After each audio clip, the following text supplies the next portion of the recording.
Welcome to Shorty Supercoach. How are you guys? We're getting pretty close now. It is, only 3 days, probably 2 days by the time I actually post this video till the real stuff really begins. All due respect to round zero, it was reasonably a success, big crowds and stuff, but nothing quite feels the same as Richmond and Carlton at the MCG. And for us, it is lockout time as this weekend comes up for Supercoach. It does have a bit more ramifications. There's my SuperCoach Group if you'd like to join.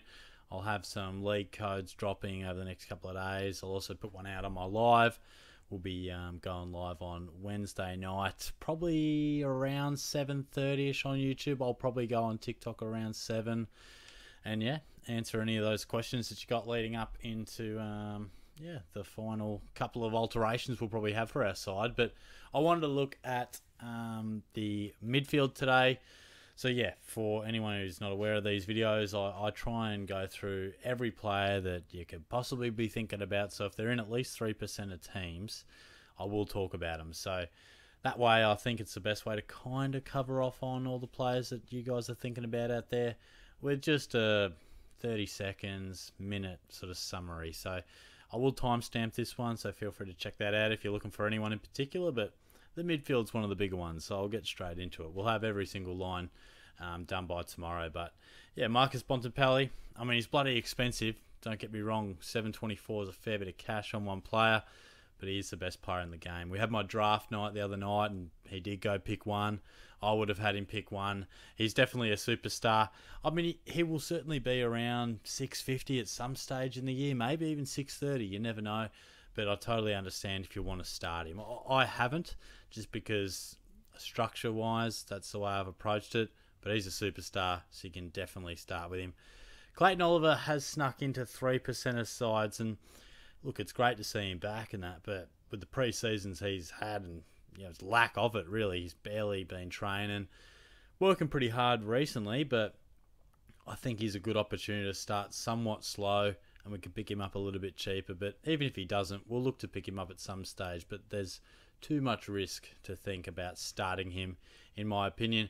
Petracca, man, it must have been greasy the other night, because I've never seen Petracca fumble in my life, let alone 3 times in the one play. He was having a tough time out there in the wing position. Not that he was playing wing, on the wing. Don't want to send a scare through you there. Nah, he'll be great again. A lot of these premiums you can just rely on, so I'll be saying much of the same thing. He's damaging, superstar player. You can certainly start with him. Rory Laird, not as much of the flavour these days. I still think he's rock solid to average around that 115. I just think, for whatever reason, people aren't as keen on him, but there's 6% of you out there who are probably thinking he's a bit of a point of difference, and I can understand why. Zak Merrett, one of the best kicks in the game, super user of the footy, 7% of teams, so he's not one of the absolute out-and-out popular ones, but very reliable, a real weapon for the Bombers, and he's been a consistent scorer over 110 for a number of years now, and will continue to do so. I think he's a very good option. We spoke about Dacos in the defence, but, absolute lock. Libba, again, one of those guys who just always gets underrated. Arguably the best inside mid in the competition. Loves a clearance, loves a contested ball. But look, for whatever reason, doesn't get the love. But I think he'll score well again. He's probably not one that I'd really want to start. And again, I couldn't tell you exactly why, because he does continually average good numbers. But he is a point of difference if you're running with him. Jordan Dawson, love his left boot. He's a beautiful user. He's one of those guys who can take a mark, he can hit your targets, he'll occasionally hit the scoreboard, and now he's in the midfield. He is actually winning a fair bit of his own footy as well. So I can understand there is 17% of you picking him out there. Great option, one that I haven't started with, but have been tempted by at times. Josh Dunkley falls into that Liberatore category. I think he just, again, once he moved in that midfield, he was a forward for us once upon a time, very popular, but since just having a midfield position next to his name, has kind of lost a bit of that fanfare. So I do think Brisbane don't play a high possession game. He often has between 20 and 25, a lot of tackles. So far from the worst, but I think you're probably paying right at the top for him. Zak Butters, slight injury concern may have scared a few off with that ankle in the Pracky match, but no, I think you can definitely start with him. He's been in my side at times over the last couple of weeks. I've been chopping and changing, but no, he's a superstar. I can see him. You know, if you look at maybe a Dunkley or a Laird, some people might sort of think they're maybe slightly on the decline. Maybe that's why they're a bit lower on the percentage. I think Butters is on the incline. So that 113 average, I could see him pushing it up towards the 115 plus mark in the coming years and certainly this year. So he's a great option for us out there. Man, I thought I'd been going a little bit longer than the 5 minutes there, so we'll keep going. I thought we'd been going longer. Grab myself a water. I was about to stop the video there. LDU. Now, he did worry me a little bit with that practice match, which was a stinker of a performance, but I can only put that down to he just wasn't that interested. You know, it was just ticking the legs over, getting the kilometres through the legs, but he's a star. I am considering starting him very strongly. It's probably out of him or Butters. I think the way that he breaks out of packs, he's so damaging. He's really got that ceiling.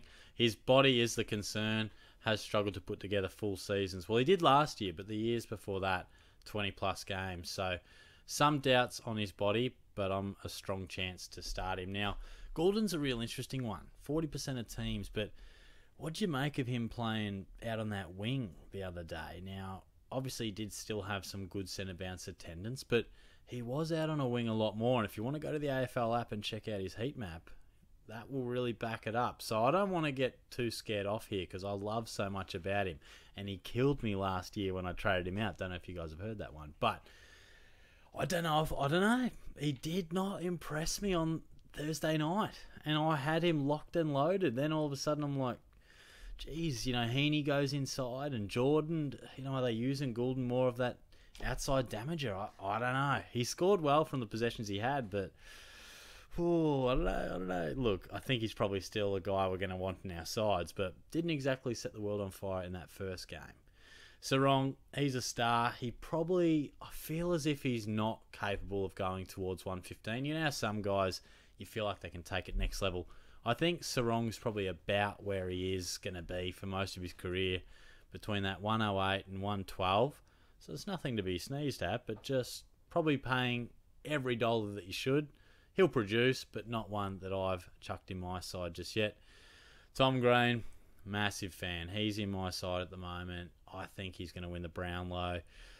I talked about Liver being maybe the best inside man in the comp. Well, this fella could overtake him this year. He's a superstar. If there's one knock on him, it is that he does handball a bit and maybe he doesn't possess a Bontempelli-like boot, but he's a superstar. Look out for him to really push it beyond 115 this year. Lachie Neale in the 4% of teams. Look, he started to, in my mind, he started to slow up last year from a SuperCoach point of view, but he won the Brownlow, so I don't know how that works, but I just don't have too much interest going with him. He seems like, when we talk about Butters, LDU, Gulden, Green, they're the next wave of premium mids. I feel like Neale is the previous wave, and I feel like, you know, that graph is probably trending downward. He may still average some really good numbers, but not one I'm interested in starting with. Andy Brayshaw, he's probably a guy I was real keen on in previous years, but I don't know, maybe it's his ball use. He does win a bit more uncontested footy than contested, which surprised me when I was looking into his numbers, but I just think he's about at his ceiling, similar to Serong, similar to like a Laird. I don't see too much upside in him going beyond 110. Very reliable, very consistent, but yeah, I think when he gets to this range, it's sort of like, well, you know, he's not going to be a top 8 mid in my opinion. So it's kind of that awkward range where he's a very, very good player, but just not getting me too excited. Parish is super reliable. After a good practice match against the Cats, he's sort of come into vein with a few sides, and I can see why. He's a very good player. You know, he just finds the footy so easily. So a bit like his teammate Merrett, just consistent. You know, he's not going to push the 115, I don't think, but I reckon he could go around that 110, 112. Kind of Rozee, a few people thinking that he can bust through the 110, becomes captain. I could see it happening. Very elusive player. He's just got some of the fastest feet in the game. It's really fun to watch him and Butters. Not one that I've chucked in my side at this stage throughout the pre-season, but I can definitely understand the hype. He's got a bit going for him. Now, Taranto, he was very popular for us last year, but it's a no from me. That ball use just breaks your heart sometimes. He's a shocker of a ball user, just loves a clanger. There was plenty to get excited about him last year as a forward. Now, he definitely repaid us. He was a great option. Did slow up towards the end of the year, but he was very good for us last year, but not this year. No need to start with him. Sam Walsh, 4% of teams. We should get rid of that because he ain't starting the first week. Rowell is only in the 2%, but I feel like he's worth a mention. Dominant performance, but see, here's what I'm thinking. He had all those clearances. Fantastic game. Everyone's talking about him. Only scores 137. I still think he struggles to use the ball well and does not win enough easy ball. That's always been the knock on him, and it's not a bad thing to win contested pill all the time, but I just don't see him as a pick that's going to be averaging over 110. I mean, some people might want to get excited about him, but I'm holding fire despite he's got a bit of buzz about him, those preseason buzz players, but it's a no from me. This is where we can start to sort of scroll through. A lot of those guys I've just mentioned, you know, you're sort of working through your M1 to M3s. Now we start to get towards a few guys at M4, maybe M3, and then eventually some value guys. But Newcombe, big fan of him. I'm so close to starting him. It just depends on my structure. I love what he's been doing. He just strikes me as a guy that just is really coming into the prime of his career. Wins a lot of the footy, inside tackles, does handball a bit, 11 to 14 ratio last year, but it's probably get that to a little closer to 50-50 Jai, and we could really be talking. But I can understand the hype. He's a very, very good chance to be in my side come round one. Just depends on some cash in some other positions, but I do like him a lot. Same said for Miller. I'm surprised he's only in 22%. I just feel like he's locked. I mean, he's a guy that is back to his best. We've seen that in every lead-up game, and yeah, I think at that price, he's definitely going to go beyond 110 like he's done many times before. Paddy Cripps, I mean, I said everyone in 3% I'll mention, but no, I think, again, a bit like your Neales and those other guys, these are yesterday's premium mids. There's time to get on board the Newcombes and the Butters and the LDUs and the Greens. It's no longer Cripps' midfield anymore in Supercoach world. De Goey, I just don't see it. He's in 5% of teams, but he'll find a way to get injured. He'll find a way to get suspended. And he does throw in the occasional quiet game. Very good player, but just a strange price. He's not going to become a top 8 mid. He doesn't represent any value. So it's a no from me. Jack Steele, I've been hot on early and I've really cooled off. I just think sometimes I get trapped into looking too far back. It's like that guy's averaged 110 before. That guy's averaged 120 before. And then I lose a bit of that sight. Well, as I just dropped my pen lid, I lose a bit of sight of, well, yeah, maybe they're just their career best seasons and they're actually trending the other way rather than recapturing their form. Not to mention some concerns around his body. I just think he's not winning enough footy. He still tackles super hard, but he really struggles to break through 25 touches these days. And I've just really cooled off on him. I just think he's a tough watch sometimes because he just doesn't find enough of the footy. Wouldn't shock me if he bounced back to some good numbers, but I've just got my concerns. It's like Newcombe or Jack Steele. You know, you feel like one's trending up coming into the prime. Is Jack Steele about to get back into his prime after an injury-interrupted year, or is his prime behind him? So that's what I'm sort of tossing and turning about. Can understand if you have him, but I have cooled off on him. McCluggage in 4% of teams. It's a no from me. Bit like De Goey. You know, he's consistent. He's more consistent than De Goey, but I just don't see... There's no value, and you're not going to keep him all year. So it's a no from me. We talked about a couple of those guys in the forward, sorry. Nic Martin, I'm huge on. He's in my team. Again, I thought he may have been more popular, but he'll roll around doing whatever he pleases in that half-back line for the Bombers. He'll rack up plenty of touches, take some kick-outs, and eventually be a top 8 defender, in my opinion. So I'm starting him and Carl Amon and hoping to just roll them back to the defence at some stage when they get dual position in round 6 or 7. Yeah, I reckon they're going to find a lot of footy. I mean, it's the easiest role in the game these days. Half-back flank, you get fed the footy and you just distribute it. I reckon there's a lot of points on offer for the half-backman. Matt Crouch in 7% of teams. I don't love it. There's something about it, like he can score when he's out there. There's no doubt about that. But Martin versus Crouch. It's Martin every day of the week for me. It just Crouch with his body. He's always potentially injured, or sometimes he's just the whipping boy. He gets dropped when you don't expect it because of his pace, and he doesn't hurt you. He's never had any worries about finding the footy, but he just has that vibes where I just can't trust him. So I'm happy to scroll past him, but I can see why people would pick him, but he's just not one that I've seriously entertained at all. There's my pod, Carl Amon, in just 2% of teams. Ollie Wines, well, he's back in the guts, Kenny Hinckley's saying, and I guess I could see why people would pick him. There's a lot of, when I think about Wines, and he's not in the same calibre, but I think Joel Selwood towards the end of his career. A bloke who's just cracked in super hard, was great for us once upon a time, still has some great footy in him, but he's just getting tackled every single time he's got the ball. You know those players who they've got a bloke hanging off him every time they're handballing or screw kicking around the body out of every clearance. He could definitely average 90 plus and probably make a bit of money, so I could understand why you would, but I just think you've got Horn Francis, you've got Butters, you've got Rozee. Does Houston go in there sometimes? I know we're hearing he'll go back in, but if Porter's struggling and it's around the footy, Wines is a bit slow. He's a bit older these days. He may have the first month in the midfield, but if things aren't going right for Port, he could get turfed again. So that's my main concern. But he can definitely score. So if he's back inside mid, you should be able to lock him in for a 90-plus average.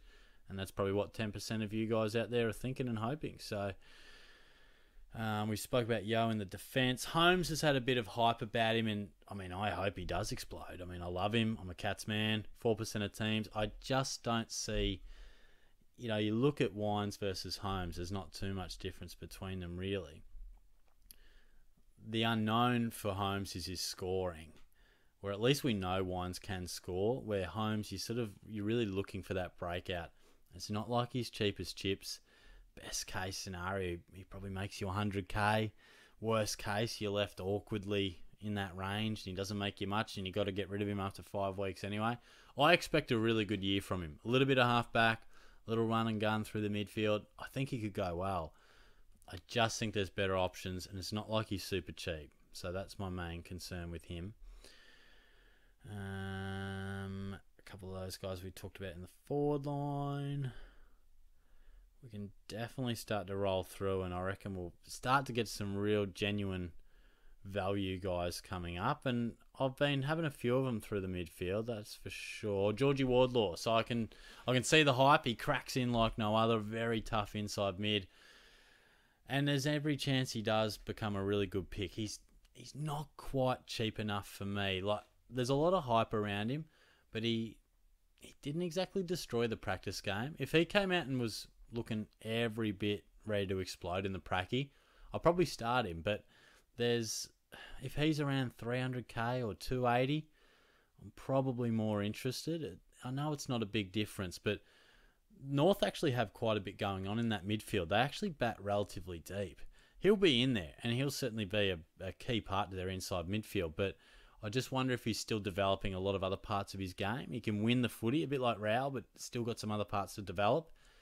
Not one that I have put into my team at any stage this pre-season, but a big upside if it does all come together for him this year. Who have we got coming up now? We're sort of getting towards that 300 and less bracket where we can really get the value. We talked about Fife and Jordan in the and Harms in the forward line one, which is up already. Thomson Dow, now didn't he let me down something shocking? I was singing his praises. Watched the game against Gold Coast, waiting for him to really show me exactly why. Didn't touch the footy in the first quarter. One tackle in the first quarter. I'm thinking, shit, okay. Tigers got smashed. I'll give him time. At no stage in the game, even when Richmond started to get it on their own terms, did he look like a factor. I don't know. It's one game, but it just concerned me. And also carrying over a 23 isn't the greatest kickstart to his price increasing, is it? So he's out of my team. That's all it takes. I really needed to see something from him, and he did the absolute opposite. He did show me something. It was nothing. It was enough to get him out of my team. So Sardis talked about in the forward line.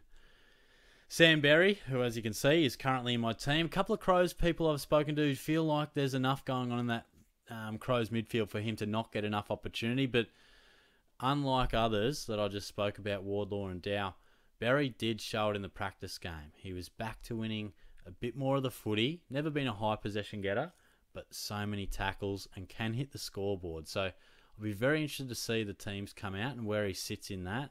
But he's a strong start because he's got the runs on the board. He represents good value. When you talk about Wardlaw, I mean, Berry has averaged in the high 80s before, and he's a hell of a lot cheaper versus like a Wardlaw who's 140k more expensive and hasn't actually done it before. So it's a bit of that, like I was talking about Jack Steele. Do you look in the rear vision mirror for what they have done, or do you project forward for what they could be? It's a bit of a debate, but